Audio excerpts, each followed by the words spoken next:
I'm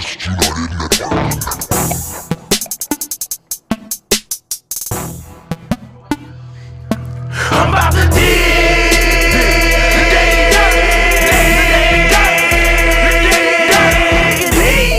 The Daily Dirt with Dustin Diggs.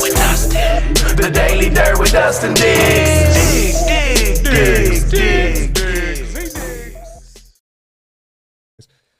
All right, welcome to the Daily Dirt with Dustin Diggs. We have exciting guests tonight. Mr. Joey Evola is here, and Esther Greer just wrote a script about the famous St. Louis Roberts. It's going to be called St. Louie Louie.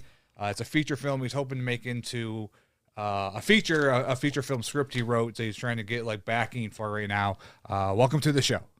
Thank you for having me. Yeah. So kind of tell about your special guest, because I saw him on Facebook today that you didn't like you were saying you're gonna have a special guest with you tonight. So go ahead and introduce the woman next to you. This is Esther Greer. I've been friends with her for a while. I knew her when I was a kid, and I think she babysat me. And she's the sister of Louie Roberts, pro pool player. I want to pull the mic up closer to you. Okay. Yeah. So I'm Esther Roberts Gear. Yeah, you can pull even closer. Even closer? Yeah, now you sound nice and crisp. Yeah. Okay. Yeah. So to talk, people that's watching the show might not be familiar with Louie Roberts. If you watch The Color of Money, he was a technical advisor. But before that, he was a fantastic, amazing pool hustler and pool player. And actually, I think in 1972, he won the U.S. Open. 79. 79, he won. Yeah. So kind of give the audience a little bit of backstory on Louie Roberts.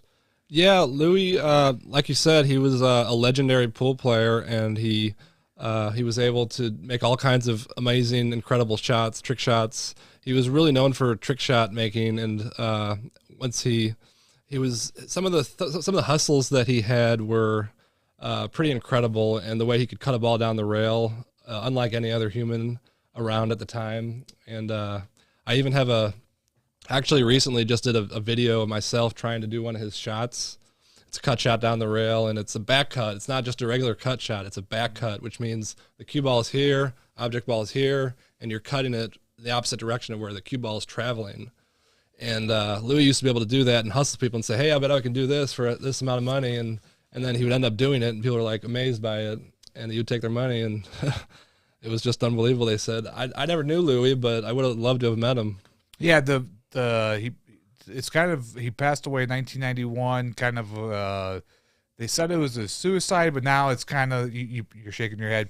No, yeah. It never, shouldn't have been registered as a suicide. Right. The Mesa Police Department, where Louie was living at the time, was one of the most corrupt police departments in the United States. And the woman he was living with, her son-in-law, who was a known drug dealer and a friend of the Mesa Police Department, I think he had him killed. I think I know Lou was murdered. And there's one reason why the book itself only leads to one conclusion. And I'm so happy that Joe is writing and has written this screenplay, because it possibly will give the options of, if everyone thinks it was a suicide, perhaps it was a murder. And we as the family members know that it was a murder. And the book that you kind of base your screenplay after is Have Pool, Q Will Travel. Is that correct? Yeah, that's the book that Mark wrote. It's a big inspiration for the book, for the screenplay. And Mark was very cooperative and happy to sign off on the film rights to the book, so that I could use his book as the name behind the screenplay. So you read the book. Obviously, she used to babysit you. Kind of like, so how old were you when you first started learning about Louie Roberts? That's a great question. I would say right when I got in the pool. Maybe not right when I got into it. Maybe a little bit after. But it was just growing up in the pool world and hearing people in the bars talk about Louie. He was even like, obviously it was 30 years ago that he passed away. People are still talking about the guy. He must be a great player. And that alone was inspiring to me, just hearing people almost every day in the bar, like his name would come up and people would say, hey, Louie used to do this and stuff like that. It was real inspiring. Well, for sure, he was Yeah. one of the best pool players in St. Louis. Right. By far. As a matter of fact, he won the Missouri State Open 5 times, and they told him he couldn't come back to play anymore because it was a natural for him to just win the Missouri State title. So when you grew up with Louie, you guys grew up in St. Louis, correct? I mean, Yeah, we lived right there, Chippewa, Morganford. and so when did he start? Talk about his history when he started playing pool. Like, was he in grade school? I mean, did he sneak out? It was early high school. Yeah. My dad, who was a bit of a great pool player himself, won a little bit of money and bought us an A.E. Schmidt Italian slate pool table that he built a bar room around. And so we had a lot of recreational time on the pool table. And Lou and I played a lot. So as a woman, I'm a decent shot. Yeah. And he just was obsessed with it. I have older brothers that were great athletes.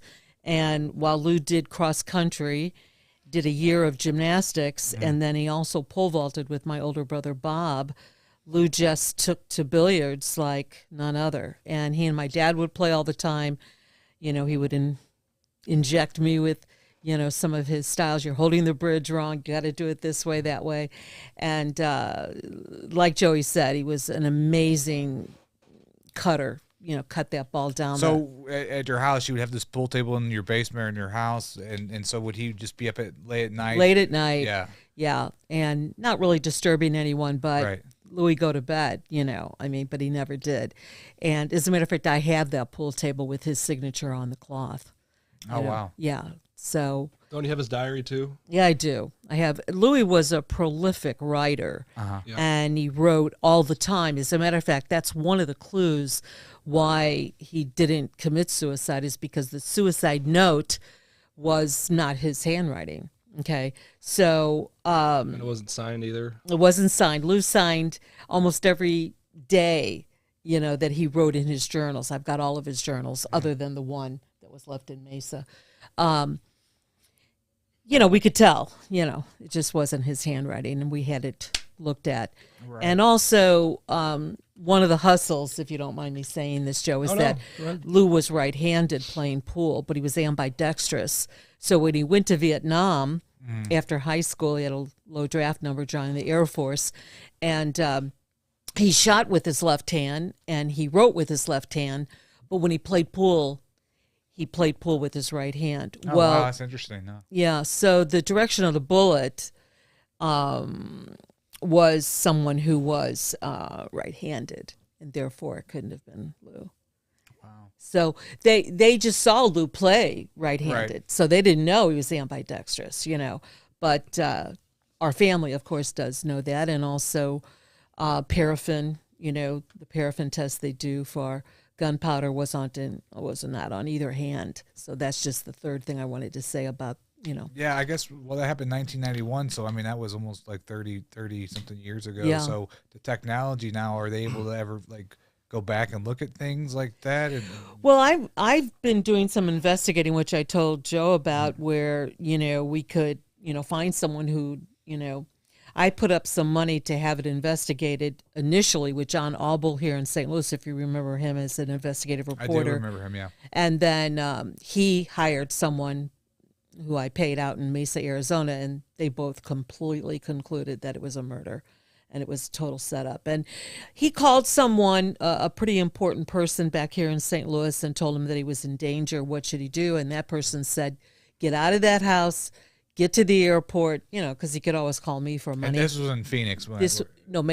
Mesa, which Mesa. is outside of Arizona, though, right? Yeah. Okay. It's in Mesa, Arizona. Yeah, okay. And he didn't do it. If he had done it when he made that call, he'd be alive today, you know. Yeah. So Should he, have listened to his cohorts or his friends or his friends, Do yeah. you think, was he still, I mean, wrapped into, like, hustling back then? Because, you know, the news story says he retired from doing the hustling. No, he had just done a tournament in Vegas. Yeah. You know, He's shortly always- before his always death. playing. So was always playing. what do you think the motive would have been? Somebody to... Well, the woman that he was living with, she was twice widowed. We call her the Black Widow.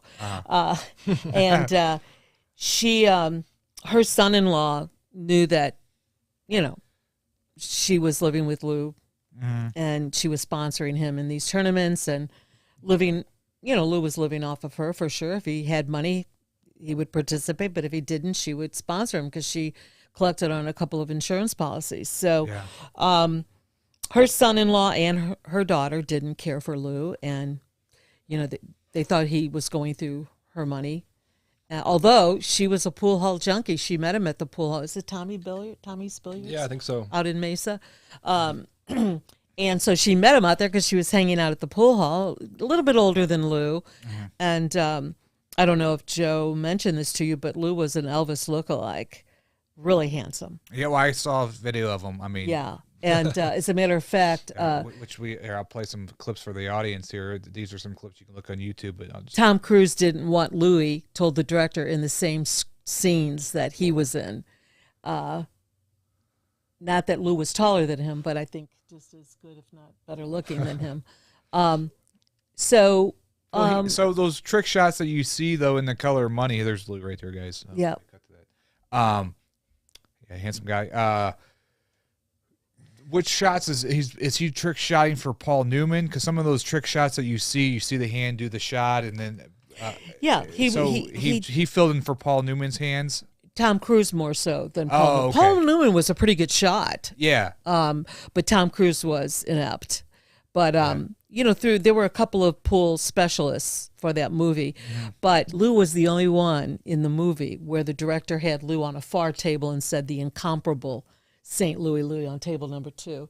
And so he was the only one featured, although the other guys were specialists giving pool shot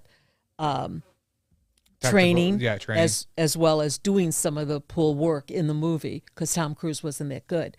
But they eventually got him to hold the pool cue correctly with the right bridge, but he wasn't very good at shooting after that. But anyway, that's one of Lou's famous shots right there.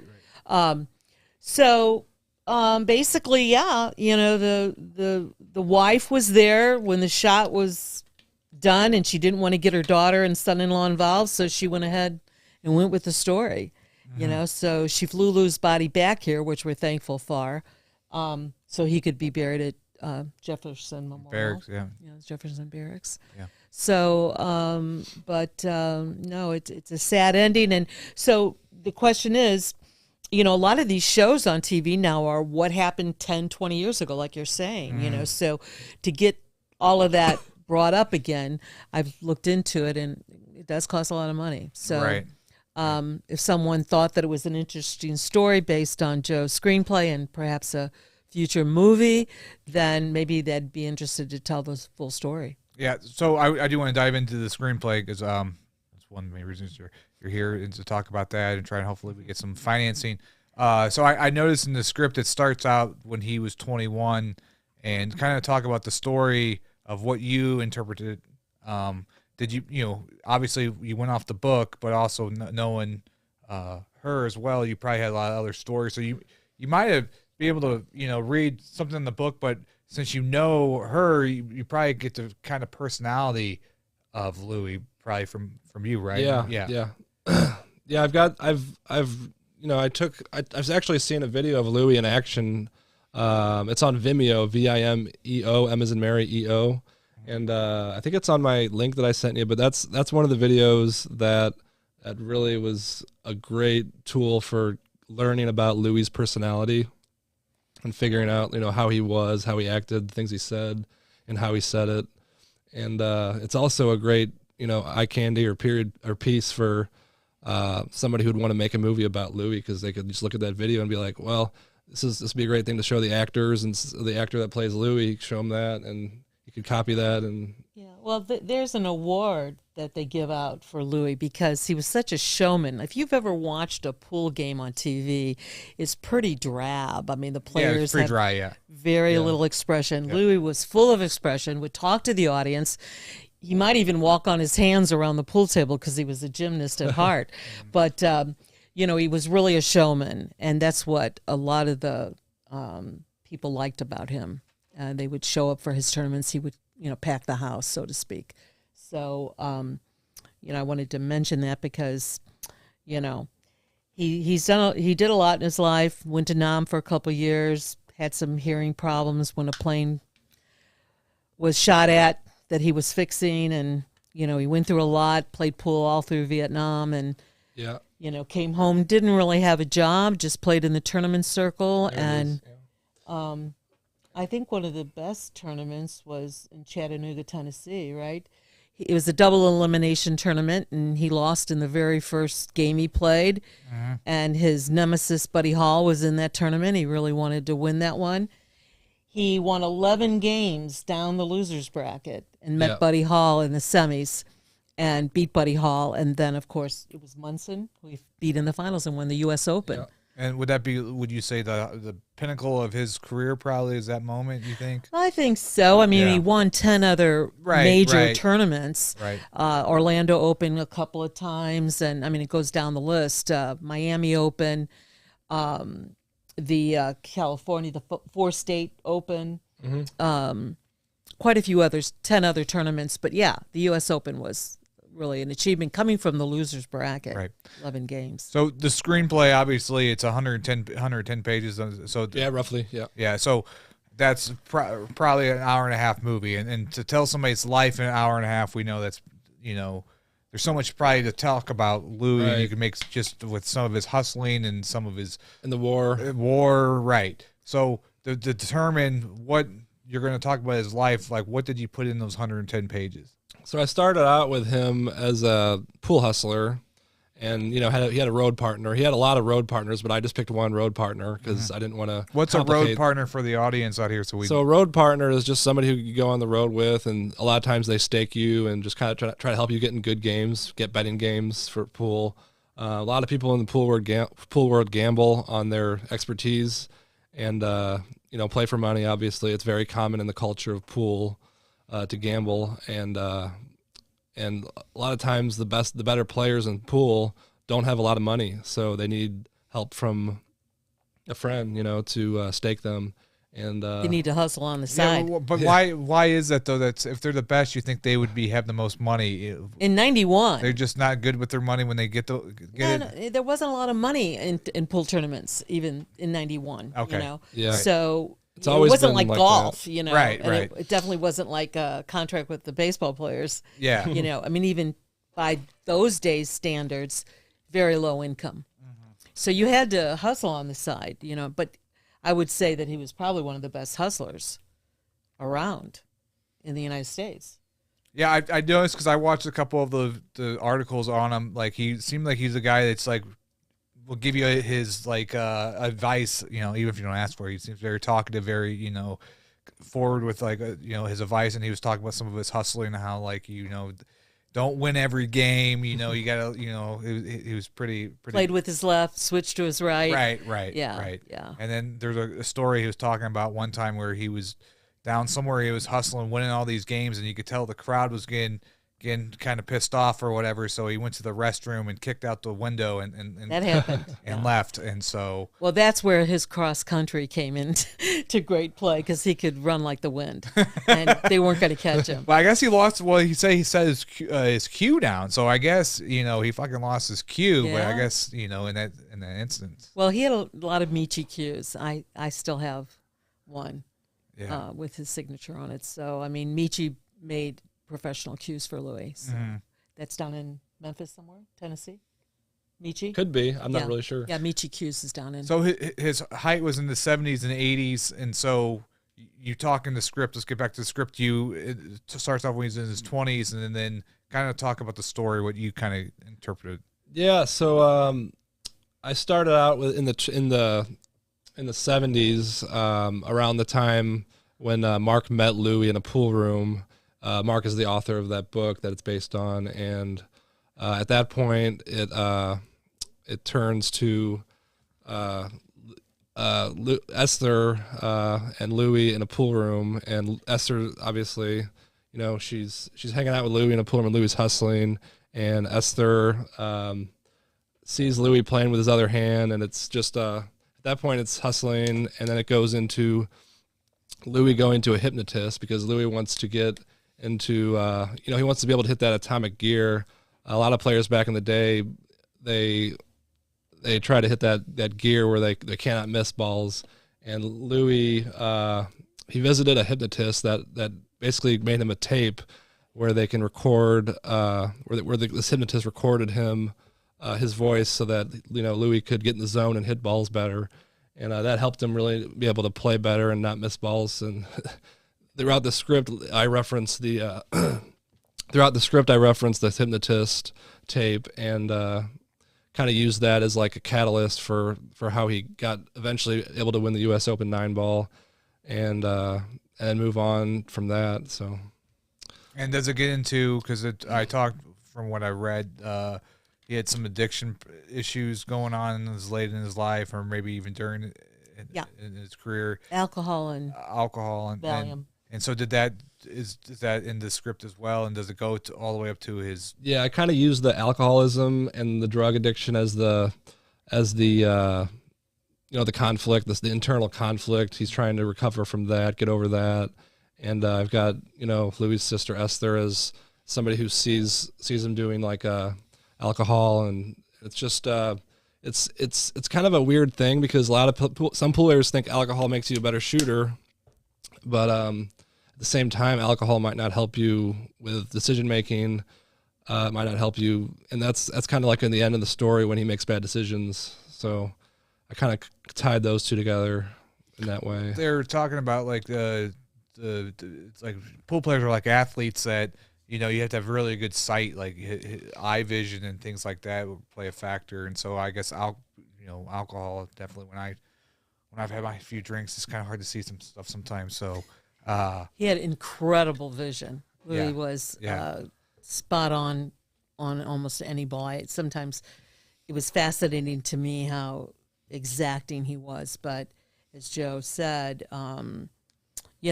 the addiction probably, he overdid alcohol, no doubt about it. And you've seen it firsthand. Oh, sure. Yeah. Sure. I mean, was he like a mean drunk, or was he kind of just not really kind of sloppy, kind of? No, not really. Yeah. It was,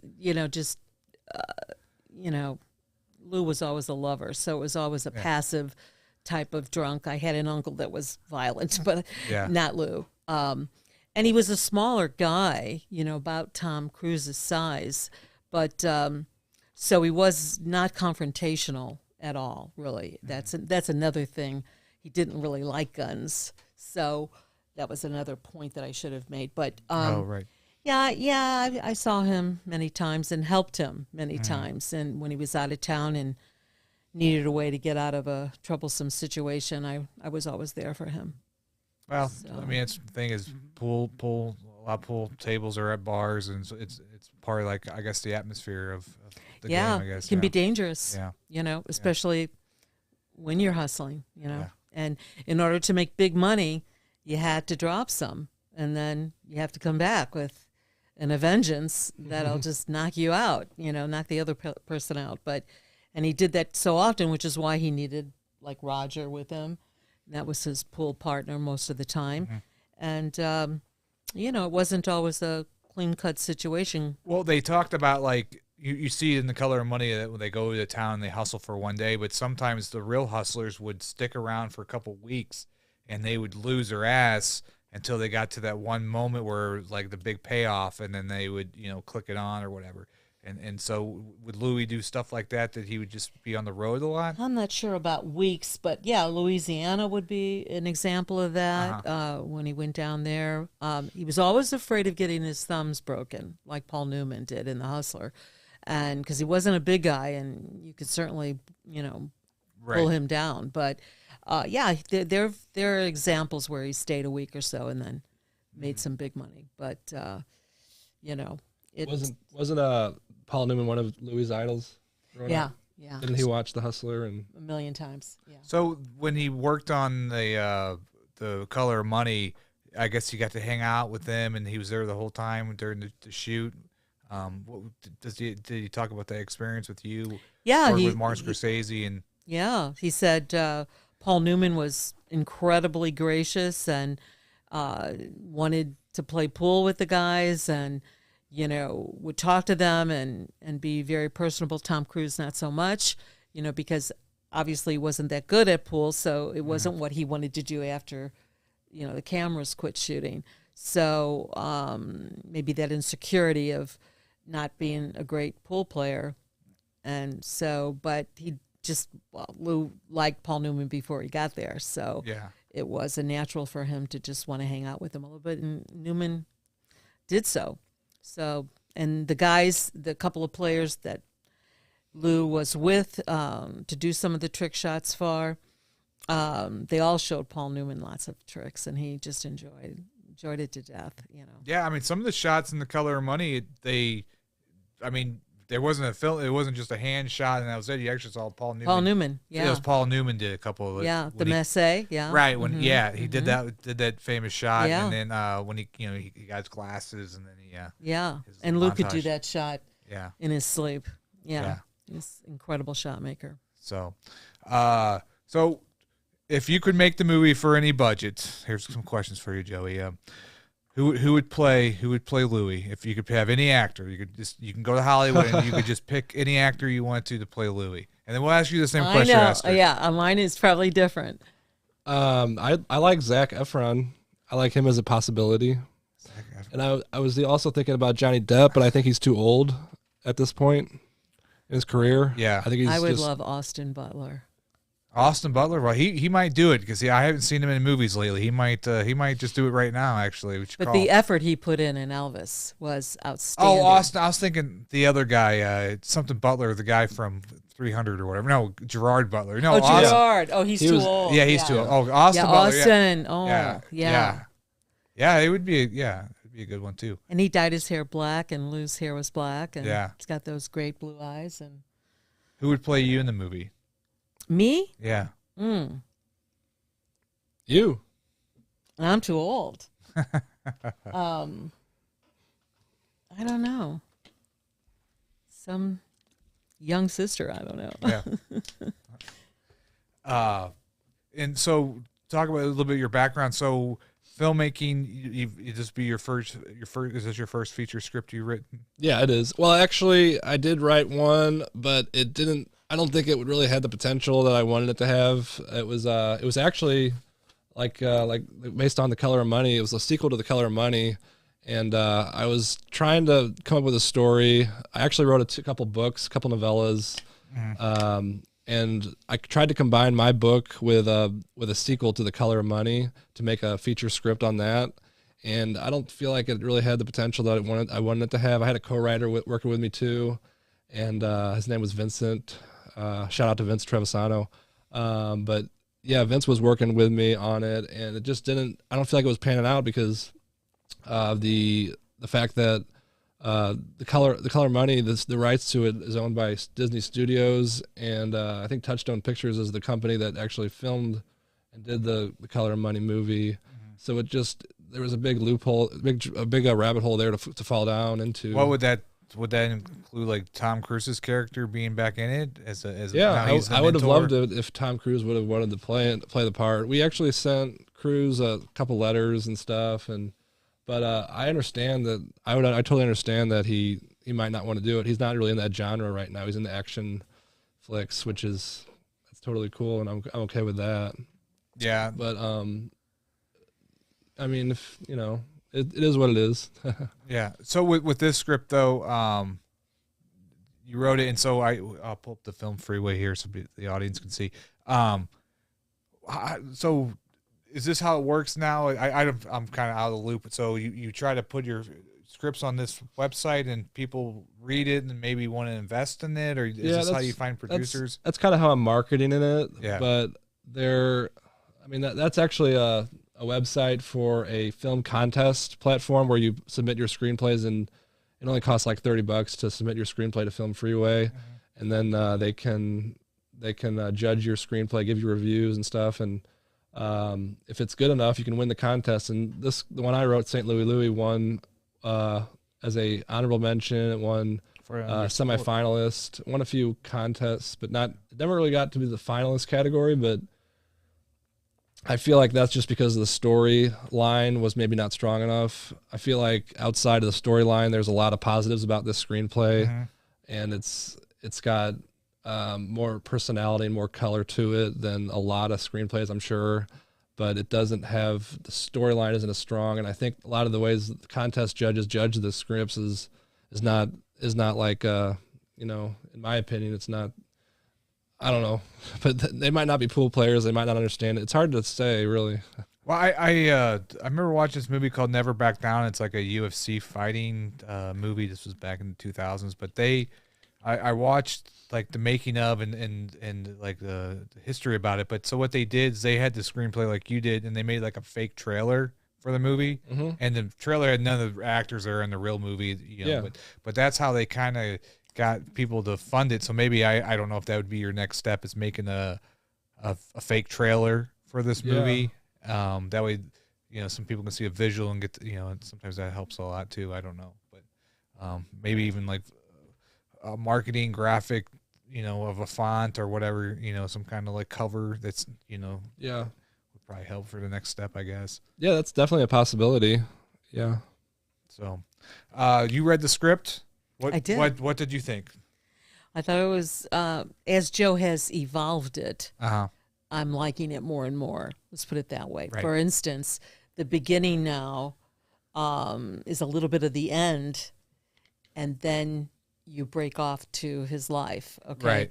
And more of the incidences that happen. But I like the addition of the end in the beginning, which was one of the comments that was made when we went to a little reading of the script, and we learned a lot from that. But I like it.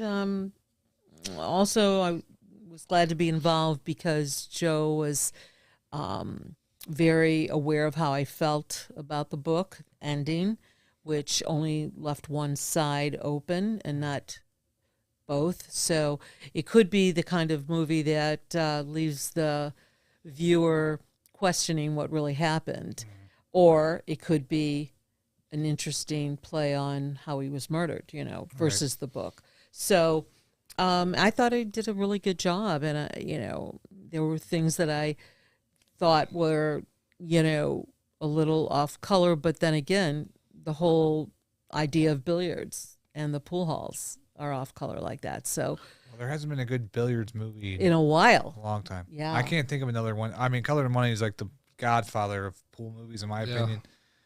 I can't think of the other ones they had. See, I would say The Hustler is the guy. Probably. Yeah.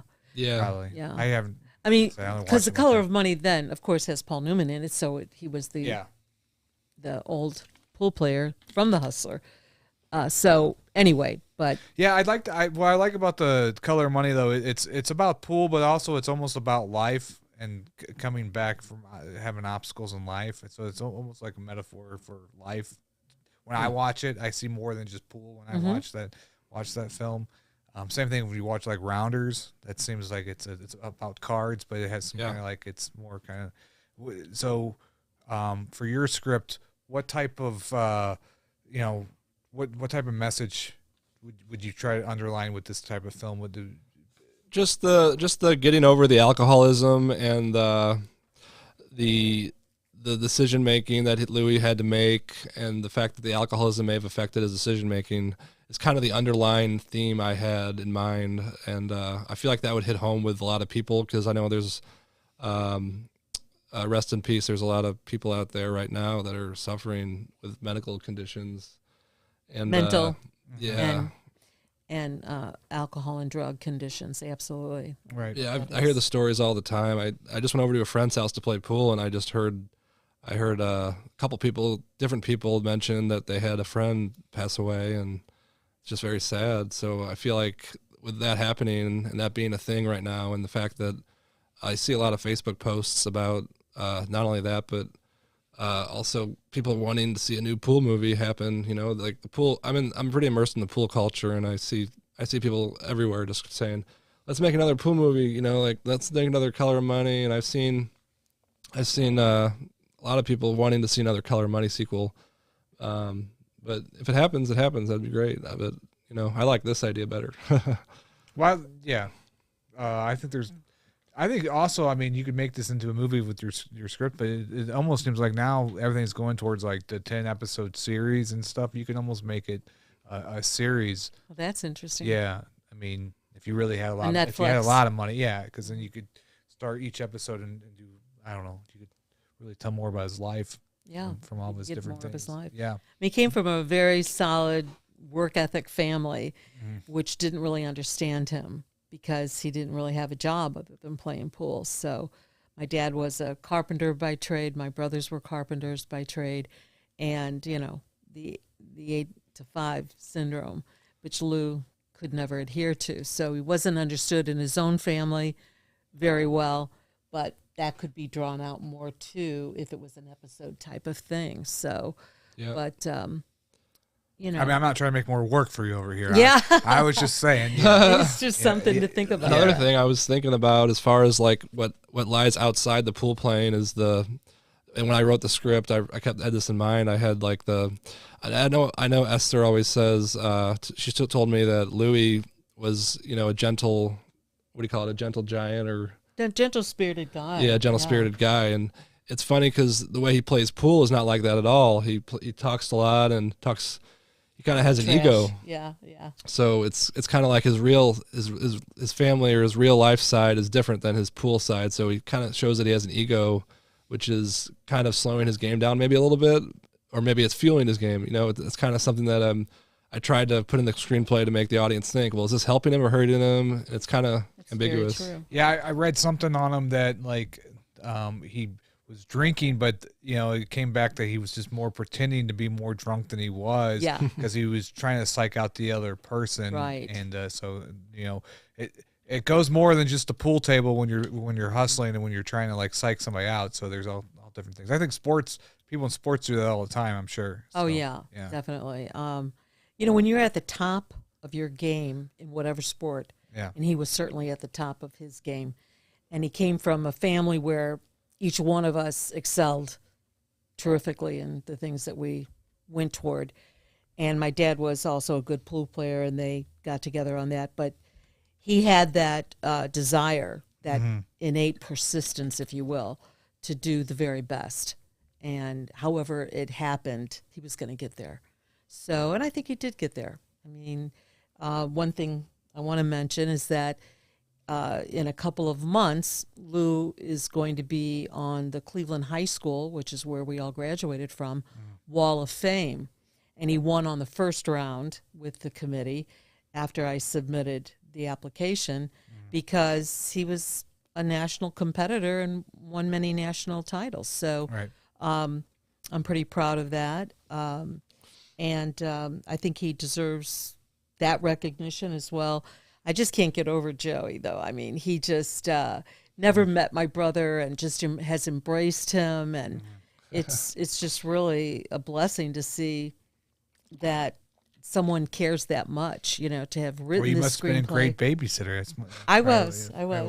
But at the same time, we all grew up in the, you know, South St. Louis area, and his family lives in the Lindbergh School District as well as I do, and his brother went to school with my son and that kind of thing. So it's kind of a family affair, really, you know. So I'm pretty proud of the screenplay that Joe's put up there. Yeah. And I read the first 12 pages. I didn't know there was a screenplay on the page, so I apologize. I just noticed it like an hour ago, and so, but I'm going to read the rest of the screenplay and get back to you. But I would be interested. This is, I mean, if you're going to film just a fake trailer for it, would be fun. Just to, Yeah, I could play the actor Louie. yeah. And, Well, however you want to do it, yeah. So, but that'd be kind of interesting to see it be made into a trailer. I think I would help you with trying to get funding for it, though. But definitely a great story. Yeah, what a great story. Yes. Yeah. True yeah, story. these are things that a lot of the things in the script are things that Louie really said. He had a road partner named David Sapolis. Shout out to David. He might be watching. I don't know if he is, but David Sapolis from Florida. He gave me some of Louie's quotes that he had while he was driving around and going on the road with Louie to play pool, and some of the quotes he had were pretty inspiring that kind of relate to the real world, and I put those in the script. They're not just like, you know, any quotes. They're really kind of inspiring and kind of internal, cool quotes that are.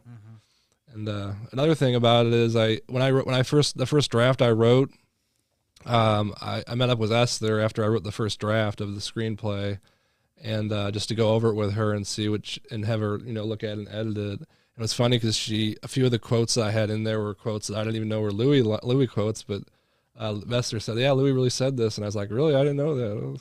Yeah. So it's kind of inspiring in that way too. So, Well, and the one last thing I wanted to say about murder versus suicide is that our family doesn't believe in suicide, nor does our religion. And Louie knew that, and we talked about that. And, one of the quotes that I'm going to say at the Cleveland High School Wall of Fame meeting is he'd say, "I'm not going to send myself to hell in a handbasket." And that's a quote, So, obviously, to hell in a handbasket isn't original, but that was just something he said. And never heard that. Never heard him say that. Yeah, well, that's because it's not pool related. But right. You have a lot of them that are definitely his quotes. Do you have any on top of your head you could say to the audience right now? Yeah, of Louie quotes. Yeah. Take your place as children. Take your places. Actually, with that quote, I actually kind of, in the screenplay, I have him say that a few times. And the last time I have him say it, I modified it to have him say, "Take your places and sit down," because I thought that would sound cool and sound more filmable, so the audience is like, "Whoa, that's cool," But I don't know. That's just my take on it. And then another one would be, "I'm busted, disgusted, and can't be trusted." Yeah. That's one that she gave me that I never even seen before, heard before. And what else? If I can see the ball, I can make it. I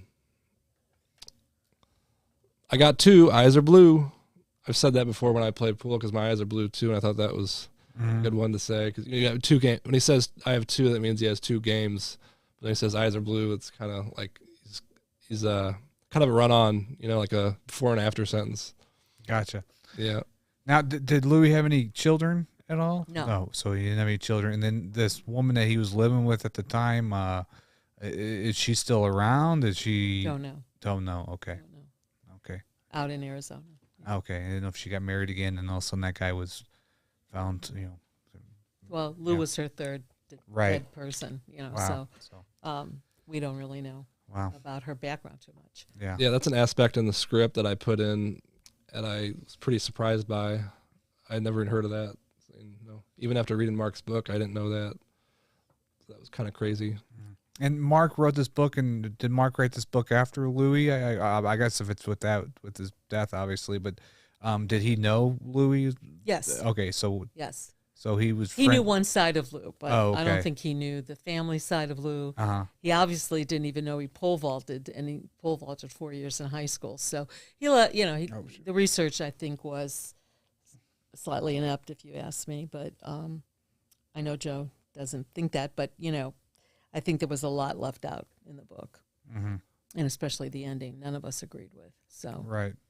I mean, you could have easily given both alternatives, and said, we're not sure about this, or give what the family feels or what the reporters that investigated the project felt about it, but he didn't do any of that. So he wanted to get to press pretty quickly, I guess. Right. Well, I'm excited about your next steps that you're going to make with this script. So when did you start working on it? And like how you said, there's obviously rewrites and Yeah, I started it about 2 years ago. Okay. And maybe 2.5 actually, because it took me about 6 months to write the first draft. Uh-huh. And then after I read the first draft, it was like, where now? And then I kept making edits and edits and edits, and it took me another 2 years to get it to where it is now, which is unbelievable, because I'm, just all the edits I've made since the first draft are pretty amazing, because you wrote about a couple. He's in at the beginning of the script. He's not in St. Louis. Did you go and visit some of these places Louie went? Some of these. Yeah, I've always done that actually as a pool player myself. I go to Q and Cushion. I go to that was one that he frequented quite a bit. Afton Billiards, which is no longer in business. I went there a lot too. Oh, back in the day. Okay, Yeah. yeah gotcha. Mm-hmm. So Yeah. I've been playing pool for about 15 years, about competitively. But when I was a kid, I was 5 years old. My dad got a pool table in the basement, and for Christmas, and I started playing when I was 5. But I didn't start playing really with a lot of passion and spirit until I turned like 20 years old. Right. So as a writer, though, do you look at these news articles? Do you go? That's what I'm saying. Like, do you go to the places he went to kind of feel like what it would be like to be in that environment and kind of play it out in your head visually to write it out, or is it something you just kind of can sit at the computer and just kind of? Yeah, I did a little bit of both. Sat at the computer and then went away from the computer and played, and a lot of interactions with pool players that happened real naturally to me because I was a pool player. It made it real easy for me to understand how people talk in the pool room and kind of develop a sense of what is good drama, what is bad drama, and I even went as far as to try to make a shot that Louie made, and even beat the ghost, which is very common among pool players, to try to beat the ghost. Beating the ghost to people that don't play pool. Yeah, I don't know what that is. That basically is just racking the balls up for 9-ball, breaking the balls, and then running them out. And if you miss a ball, the ghost wins the game. If you run the rack to the 9-ball, then then you win the game. So you get kind of goes like that, where back and forth. The ghost wins, you lose, and if you don't run the rack to, like, you could do like a race to 5 or however you want to do it, however creatively you like to do it. But a lot of times people do races to 5 versus the ghost, and if they don't get to 5 games, they lose. So right, have you beat the ghost though? Personally, you beat the ghost before? I can do it. Yeah, I can do it on a big table. I did it at Q and Cushion. There's actually a YouTube video of me doing it on YouTube at Q and Cushion just to see if I could do it on camera because I thought it was fun. So it's easier on the big. I'm not a big pool player, but I noticed that there's 2 different sizes of pool tables. Sometimes I go to pool places, so the bigger tables is easier pool table. So the big table, the 9-foot table, is a different feel than the bar table. It's not necessarily more difficult. It's just it really depends on who you are and who you're playing against. There's a lot of different factors, but I would say most people would agree that it's a lot harder to break and run on a big table than it is versus a bar table. Okay. But as far as like face-to-face competition goes, head-to-head competition, it really is. There's a lot of factors involved. But when it comes to playing the ghost, beating the ghost on a big table is much harder than it would be on a bar table, on a little valley 7-foot table, or any kind of table that's only 7 foot. Because of the distance you're covering when you shoot the balls, it's just harder to make the balls generally, and harder to play shape generally. But gotcha. Well, thank you guys for coming on the podcast. And did you have fun? I'm sorry, it's a video. That's okay. She thought it was going to be a radio, so I was like, no, we got cameras here. It's going to go live. Do you want to do some shout outs to some of the people that helped you along the way? I want to look and see if we have any comments here on the Facebook channel here. So yeah, sure. I'll give a shout out, a few shout outs if that's okay. Sure, go for it. Shout out to my Q sponsor, Q Ball, Ken Thyman, back in Pacific, Missouri. KT Custom Cues. Shout out to Mark O'Brien for the inspiration behind the book that inspired the screenplay. And shout out to my road dog, Cody Harlan, the guy I go on the road with to play pool. And is your family watching tonight? I think a few of them are. Okay. Yeah. But I'd like to give a shout out to Joey here and all the effort that he's put into this project. It's just a real passion. And talking about Austin Butler, he studied Elvis for 3 years before he got the part. Right. And that's what Joey's done here. He's really put in the time and revision. I've got so many copies of the screenplay, I can't even think. But, it's a game of geometry. I wanted to leave with that because Lou was really a good mathematician, which is why he could fix planes in the Air Force in Vietnam. And you'd have to agree that it's a very geometric game. Yeah. And so it's, although it looks like just a fun game and everybody can play, not everybody can be a master of it. Right. It takes a special person. Well, we got some comments. John Harden, he's a frequent podcast watcher here. He says a fake trailer is an excellent idea. So you have some people interested in the trailer already. So good. So, anyways, if you're interested in that, I can hook you up with some people. I've had a lot of filmmakers come through here. And stuff. Awesome. So, thank you guys again for being on the podcast. Definitely check out the Daily Dirt with Dustin Diggs on YouTube and like the Artists United Network on Facebook. And we will see you guys again later. We are out. Thank you. Thanks for having us.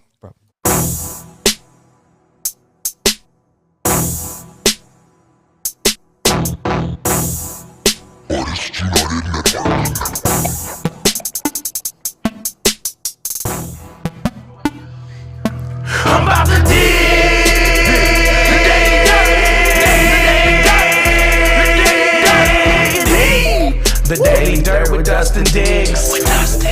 The Daily Dirt with Dustin Diggs. Dig, dig, dig, dig.